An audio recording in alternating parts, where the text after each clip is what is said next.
Hey, what would you do for the chance to play in the tournament you've dreamed about your entire life? In Venezuela, Giancarlo Maldonado once scored a last-minute goal that eliminated the rival team, the very team coached by his own father, who was battling cancer, just to secure a qualifying spot. Around the world, when a ticket to a major tournament is on the line, matches turn into battles, hard fouls, chaos, desperation, and players willing to risk everything for glory. But what happens when that tournament is the World Cup? People would go to almost any length just to step onto that stage. And today, we tell the story of Roberto Rojas, Chile's goalkeeper in 1989, who, believe it or not, cut his own face in an attempt to blame Brazil and steal a place in the 1990 World Cup.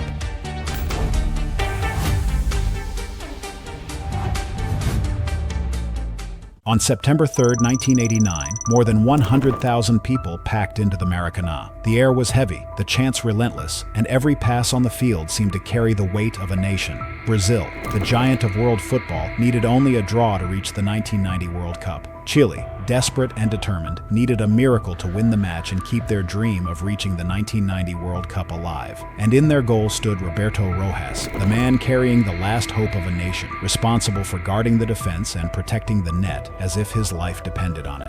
Roberto Rojas, sensacional! From the very first whistle, the tension was suffocating. Every Brazilian touch on the ball was met with a thunder of noise, every Chilean clearance with a sigh of fear. For Rojas, this was more than a World Cup qualifier. It was, without question, the most important match of his life. It was also the toughest match imaginable for his country, fighting for qualification against the kings of football. And every time the Brazilian team surged forward in attack, Rojas felt fear and anxiety tightening inside him. Then, 30 minutes into the first half, the inevitable happened. Careca, one of Brazil's great forwards, found space, controlled the ball, and drove it into the net. The Maracanã exploded. For Brazil, it was relief, a nation exhaling. For Chile, it was despair. Rojas fell to his knees, pounding the grass in frustration. He knew exactly what that goal meant. Failure, humiliation for his country before the world's eyes. This was more than just a tense qualifier. It was a match that would define the destiny of two nations. One would march on to the World Cup, the greatest stage on the planet. The other would be cast aside, condemned to ruins, left only to watch from a television screen as the dream slipped away. Unless something happened. He had to find a way to stop the match, to shift the tension onto the other side. Somehow, this game could not be allowed to go on. And then came the moment that would forever stain football. Midway through the second half, an unidentified flare was hurled from the stands. It streaked across the night sky and landed near the Chilean penalty area. And then, suddenly and strangely, to everyone's shock, Rojas collapsed. Clutching his face, blood trickling down, panic swept across the field. Chilean players surrounded the referee, shouting that their goalkeeper had been struck. The coach stormed onto the pitch, demanding the game be stopped. Images broadcast worldwide showed Rojas being carried away on a stretcher, his face covered in blood.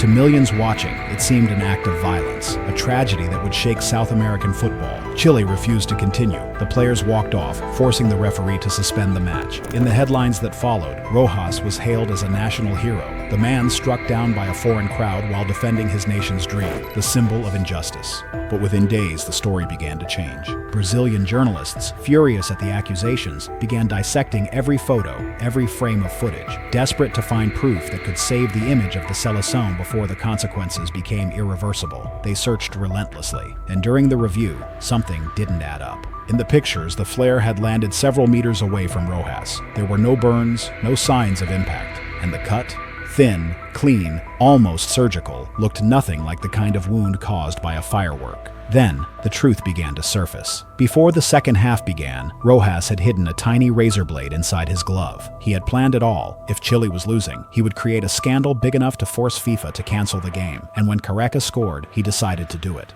A quick motion, a sharp sting, and blood began to flow. He fell, screaming, clutching his face, playing the part of the victim as chaos erupted around him, exactly as he had intended. For a few days, Chile lived in denial. Their goalkeeper was hailed as a martyr, their team as victims of injustice. But when Argentine photographer Ricardo Alfieri released his pictures, the illusion shattered. One frame, the flare was still burning, untouched, lying far from where Rojas had fallen. In another, the angle revealed the truth. There had never been an impact. Under mounting pressure, with reporters and investigators surrounding him at every turn, Rojas finally broke. He confessed to the international media. The wound was self-inflicted, cut with a razor blade he had hidden inside his glove during halftime, before returning to the pitch for the second half. His plan had been desperate yet deliberate, to tarnish Brazil's image, force their disqualification, and hand Chile a direct place in the World Cup. But that dream had already collapsed when Careca's goal destroyed Chile's hopes completely. This was his last resort, an act of despair whose consequences he was already beginning to feel. The scandal shook the football world to its core.